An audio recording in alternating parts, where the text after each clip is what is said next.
আসসালামু আলাইকুম। আমি ভালো আছি, আশা করি আপনারা ভালো আছেন। আজ দুপুর থেকে ব্লগটা শুরু করছি। আমি শাক কেটে নিয়ে যাচ্ছি। কচু শাক, কচুর পাতা দেব, দুটো ডাঁটা দেব, আর এই সজনে শাক পাড়ছি।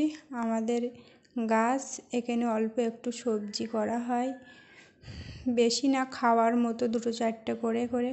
পুঁই শাক, ভেন্ডি, ঢেঁড়স এরকম ধরনের দুটো সবজি, ঝিঙে করা হয়। এই শাকগুলো বেছে নেব। এই শাকের সঙ্গে বন্ধুরা, সজনে শাক তো গলতে চায় না, আস্তে আস্তে থাকে, খাওয়ার সোটা দিতে হয়, দেখেছি অনেকের।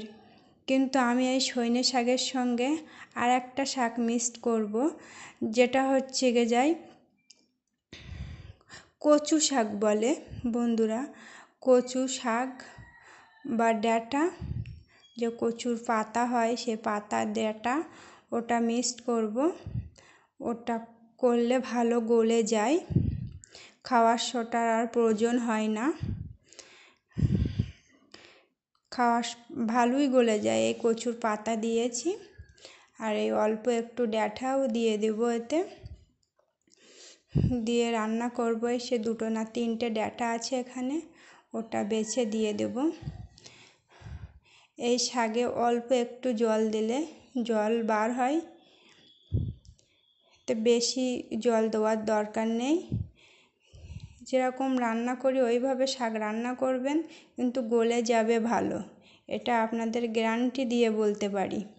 সজনে শাকের সঙ্গে খাওয়ার সোটার কোনো প্রয়োজন হবে না।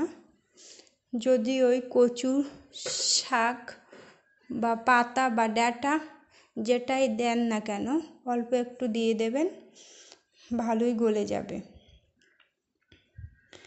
আমি নতুন ব্লগ শুরু করেছি বন্ধুরা। এই রান্না কিংবা ব্লগের মাধ্যমে আপনাদের একটা না একটা টিপস দিয়ে দেব। আপনারা আমার ব্লগটা দেখতে থাকেন। ভিডিওটা ভালো লাগলে লাইক করবেন, আমাকে সাপোর্ট করবেন, আমাকে কমেন্ট করে জানাবেন কে কোথা থেকে ভিডিওটা দেখছেন। আর প্লিজ বন্ধুরা, সাবস্ক্রাইব করে আমার পাশেই থাকবেন, বেল আইকনটি বাজিয়ে রাখবেন পরবর্তী নোটিফিকেশন পেতে।